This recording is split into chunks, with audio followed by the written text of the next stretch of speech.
సందర్భంగా కూడా ఈరోజు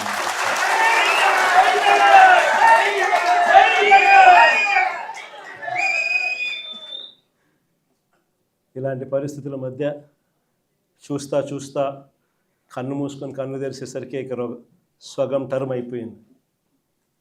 5 ఏళ్ల కాలంలో సగం టర్మ్ అయిపోయింది. ఇక మిగిలినది మరో సగం టర్మే.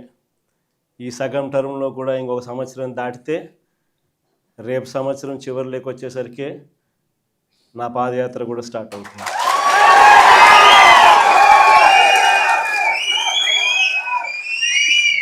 దాని తర్వాత 1.5 సంవత్సరం నేను కూడా రోడ్డు మీదనే ప్రజలతోనే ప్రతి నియోజకవర్గము తిరుగుతూ వస్తా. ఆ తర్వాత ఆ పాదయాత్ర స్టార్ట్ అయిన తర్వాత చంద్రబాబు నాయుడు గారికి వైఎస్ఆర్ కాంగ్రెస్ పార్టీ శ్రేణులు ప్రతిరోజు చంద్రబాబు నాయుడు గారికి సినిమా చూపిస్తాను.